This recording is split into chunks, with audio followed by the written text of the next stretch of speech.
and welcome. My name is Jane Kotzer. Recently, I've seen so many people who are considering a taper and who are busy with tapering off psychiatric medications. The most common question I see across all the platforms, the support group platforms for tapering off psychotropic medications, is what can I do or implement to help me with my specific withdrawal symptoms. So across all types of psychiatric medications, when you're tapering them, there are a plethora of withdrawal symptoms that a person will experience, which is why it's very important to go as slowly as possible.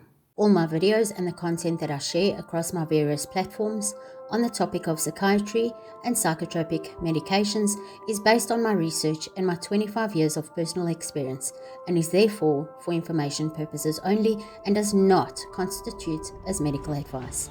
My dedication is to psychiatry and not psychology. Psychologists help their patients through psychotherapy, which is talking. Psychiatrists medicate their patients, and is my field of focus. I've put together a list of everything that I use daily to alleviate my withdrawal symptoms. Number one is magnesium. I use this to alleviate the symptoms of pain. Magnesium is involved in hundreds of biochemical reactions in our bodies, and thus we require the mineral to function optimally. Magnesium plays many crucial roles in the body, such as supporting muscle and nerve function and energy production. I introduce Slow Mag into my daily routine. On the days that I do take the magnesium Slow Mag, compared to the days that I don't, that I've seen a massive difference. Please see the link in the description below for all the benefits. Please see the link below in the description for all the benefits of magnesium. Secondly, Nutrilife and Ensure. Ensure is a meal replacement, and Nutrilife is more of a cereal, but I find that both of these products I have an easier time of keeping it in my system. One of the side effects or the withdrawal symptoms of a taper is an upset gut. Thirdly is diet cold drink. I use this for when I'm extremely dehydrated and when I'm nauseous. This really seems to help. Number 4 is lozenges. I use these when I have a really sore throat, especially at night. I don't know why, but at night and early mornings my throat is extra sore, and then I use the lozenges. Number 5 is Lipas. I have got so many.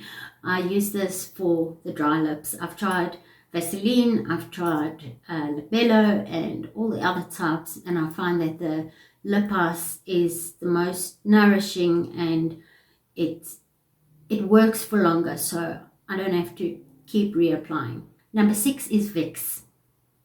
That wasn't supposed to rhyme, but anyways, especially for at night when I lie down, the costochondritis is more severe, I suppose, because my body's placing weight onto my chest area.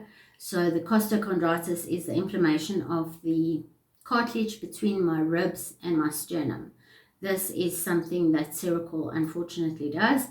Some people have it when they start on Seroquel, and then other people like me have it when they are tapering off. The Vicks are applied all over, like over here, in my nose, everywhere, just so that it assists me to breathe properly.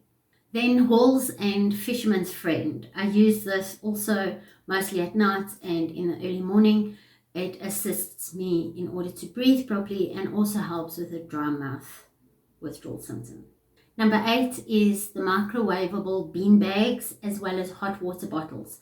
I use this predominantly for pain, body pain. So I suffer a lot with muscle cramps, muscle spasms, aches and pains in my joints, my bones, my muscles, my ligaments, my tendons. Everything is so sore a lot of the time, especially again at night and in the early morning. And the water bottles and the bean bags are more of a comfort, but they do really alleviate the pain. Number 9 is something that I use very often for the nausea. The nausea is constant. especially again in an active taper where you've just reduced, say the night before you've lowered the dose, the next day or the next week, the nausea, it's hectic. So I use spearmint or peppermint, anything with these two flavors. So sweets, chewing gum, anything with peppermint or spearmint really helps. Number 10 is ice packs. I use this a lot for migraines and swollen joints. It really helps a lot.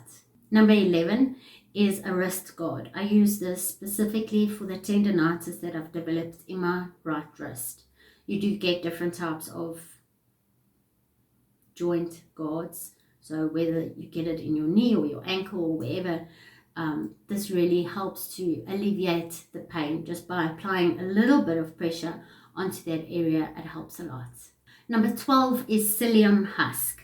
I use this every single day for the symptoms of IBS, which is irritable bowel syndrome, which is basically what you experience during a taper: bloating, diarrhea, constipation, and all sorts.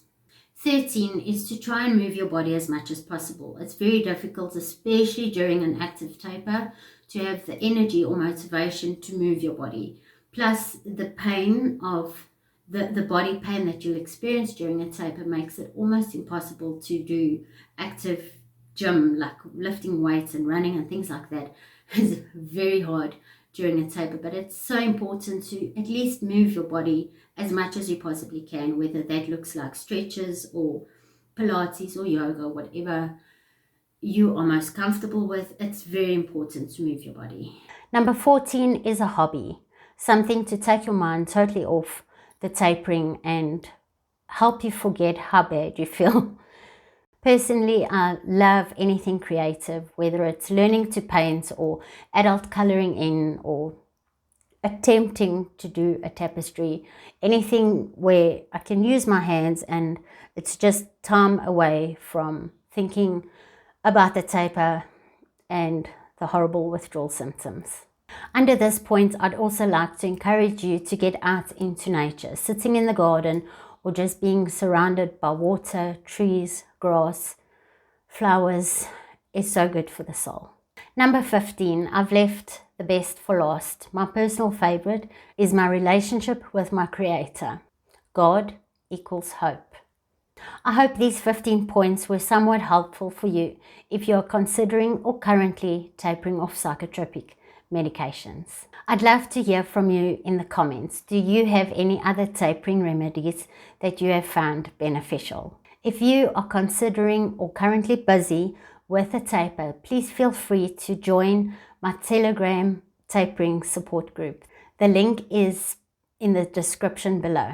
Remember, with the right frame of mind and God on your side, healing from psychiatry is possible.